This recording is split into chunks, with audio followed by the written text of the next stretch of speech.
नमस्कार, एक बार फिर से आप सभी का स्वागत है। इस वीडियो के माध्यम से मैं हाई कोर्ट का एक बहुत यूज़फुल जजमेंट आप लोगों के साथ शेयर करूंगी। जजमेंट इलाहाबाद हाई कोर्ट का है, जो पति लोगों के लिए बहुत यूज़फुल है।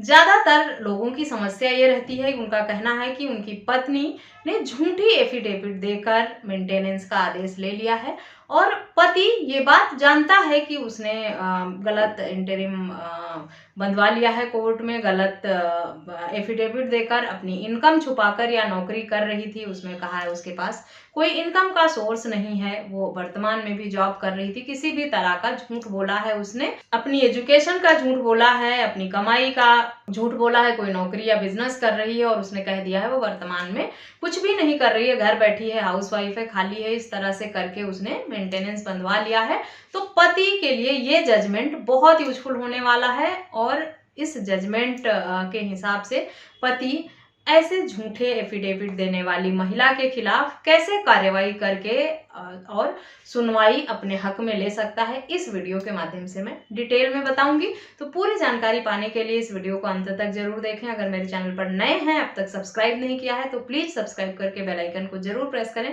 ताकि इस तरह की और भी इंफॉर्मेटिव वीडियोज आपको घर बैठे मिलती रहे। जैसा कि जानते हैं हम सब कि अगर कोई व्यक्ति झूठी एफिडेविट देता है कोर्ट में, गलत साक्ष्य सबूत देता है या झूठ बोलता है कोर्ट में, तो उसमें सीआरपीसी के सेक्शन 340 के अंतर्गत मामला दर्ज कराया जाता है या एप्लीकेशन लगाई जाती है। नए कानून में इसे 379 के अंतर्गत दर्ज कराया जाएगा।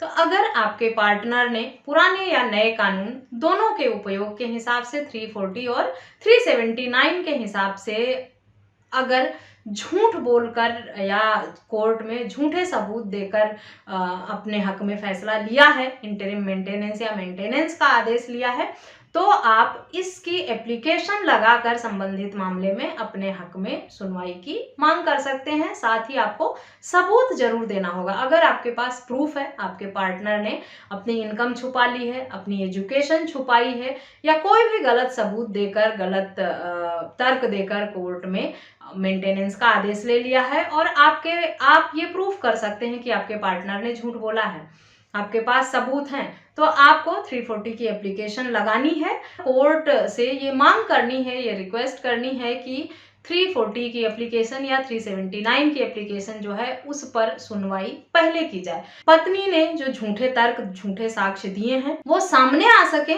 और फिर उस हिसाब से उचित निर्णय कोर्ट द्वारा दिया जाए। लेकिन आमतौर पर होता यह है कि 340 की एप्लीकेशन जब पति द्वारा लगाई जाती है कि पत्नी ने झूठे साक्ष्य दिए हैं, झूठ बोला है, तो भी इंटरिम का आदेश कोर्ट से हो जाता है और कोर्ट का ये कहना रहता है कि पहले इंटरिम दे देते हैं, इसकी सुनवाई बाद में की जाएगी। इस मामले में भी कुछ ऐसा ही हुआ था कि पति ने 340 की एप्लीकेशन लगाई थी और साथ ही पति ने ये कहा था कि उसकी पत्नी ने अपनी इनकम छुपाई है, झूठ बोला है, वो वर्तमान में कार्यरत है और झूठ बोलकर उसने कोर्ट से इंटरिम का आदेश ले लिया है। लोअर कोर्ट से सुनवाई नहीं हुई, पति हाई कोर्ट गया अपील में, क्योंकि संबंधित मामले में पति को इंटरिम मेंटेनेंस देने का आदेश हो गया था।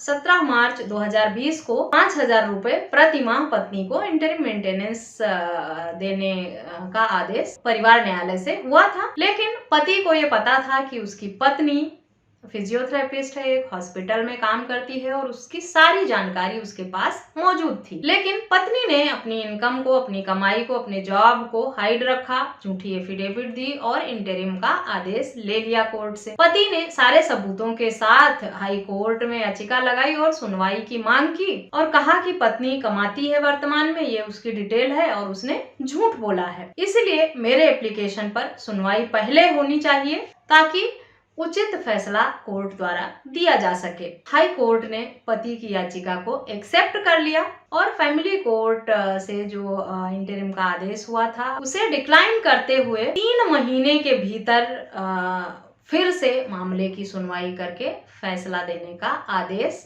परिवार न्यायालय को हाई कोर्ट ने दिया। यानी संबंधित मामले में पति ने जब गुहार लगाई हाई कोर्ट में कि उसके साथ नाइंसाफी हुई है और उसकी पत्नी कमा रही है, ये प्रूफ है उसके, तो लोअर कोर्ट में तो उसकी सुनवाई नहीं हुई, लेकिन हाई कोर्ट ने उसकी बात सुनी, उसकी याचिका को एक्सेप्ट भी किया और परिवार न्यायालय को ये निर्देश दिया कि फिर से सुनवाई इस मामले की जाए, 340 की एप्लीकेशन पर सुनवाई करके उचित फैसला फिर से दिया जाए, ऐसा निर्देश दिया। साथ ही साथ 3 महीने के लिए टाइम बाउंड भी किया इस मामले को। यानी पति को 2 फायदे हुए हाई कोर्ट जाने के। एक तो जो इंटरिम आदेश था उस पर फिर से सुनवाई करने का आदेश हो गया हाई कोर्ट से कि पहले 340 की एप्लीकेशन सुनी जाए, उस पर सुनवाई की जाए कि पति जो कह रहा है, जो बता रहा है, जो उसने तर्क दिए हैं वो सही हैं या गलत हैं, उसके बाद ही पत्नी को मेंटेनेंस दिया जाए। क्योंकि कोर्ट का ये कहना है कि पढ़ी लिखी और कमाऊ पत्नी को मेंटेनेंस नहीं मिलना चाहिए। और यहाँ पर अगर पति ये दुहाई दे रहा है, ये गुहार लगा रहा है कि उसकी पत्नी कमा रही है, उसने झूठ बोल दिया है, तो क्यों ना पहले सुनवाई पति की इस एप्लीकेशन पर ही की जाए और इस बात को सामने लाया जाए कि पत्नी क्या सच में कमा रही है वर्तमान में और उसने झूठी एफिडेविट दी है। झूठी एफिडेविट देने पर 7 साल की सजा का प्रावधान है। तो इस तरह की गलती करने से बचें आप लोग। इस तरह से झूठ बोलकर अगर आप कोर्ट में अपनी इनकम छुपाते हैं, अपनी एजुकेशन छुपाते हैं, झूठी एफिडेविट देते हैं और आप इसके दोषी पाए जाते हैं, तो आपको 7 साल तक की सजा हो सकती है कोर्ट से। और साथ ही आप एप्लीकेशन लगाकर अपने मामले की सुनवाई करने की मांग तो कर ही सकते हैं और टाइम बाउंड भी करा सकते हैं केस को, ताकि कुछ निर्धारित समय के भीतर ही आपके मामले की सुनवाई करके फैसला सुनाया जाए इस मामले में। जैसे पति ने 2 बेनिफिट लिया हाई कोर्ट जाकर। और साथ ही अगर आपका पार्टनर झूठा है तो आप उसे पनिशमेंट भी दिला सकते हैं कोर्ट से झूठी एफिडेविट देने के नाम पर। तो इस तरह से अगर आप पर इंटरिम मेंटेनेंस या मेंटेनेंस का आदेश हो गया है तो भी आपको डरने परेशान होने की जरूरत नहीं है। आपकी सुनवाई लोअर कोर्ट में नहीं हुई है तो हाई कोर्ट का विकल्प है आपके पास। आप हाई कोर्ट में जाइए और तर्क दीजिए वहां कोर्ट में। अब जो भी एविडेंस आपके पास है वो कोर्ट के समक्ष रखिए, कोर्ट आपकी बात जरूर सुनेगा और इस तरह के जो फैसले गलत हो जाते हैं उसे बदला भी जाता है हाई कोर्ट और सुप्रीम कोर्ट से। आशा करती हूँ मेंटेनेंस के आदेश पर ये वीडियो आपके लिए बहुत यूजफुल होगी। जजमेंट का लिंक आपको वीडियो के डिस्क्रिप्शन बॉक्स से मिल जाएगा। वीडियो सुनने के बाद, जजमेंट पढ़ने के बाद किसी भी तरह के आपके मन में सवाल हैं तो मुझे कमेंट करके या वीडियो में दिए गए व्हाट्सएप नंबर पर संपर्क करके आप पूछ सकते हैं। अगर वीडियो पसंद आई है तो इसे चैनल को सब्सक्राइब करना और अन्य लोगों के साथ शेयर करना बिल्कुल भी ना भूलें। इस वीडियो में बस इतना ही। मिलते हैं नेक्स्ट वीडियो में, तब तक के लिए थैंक यू एंड बाय।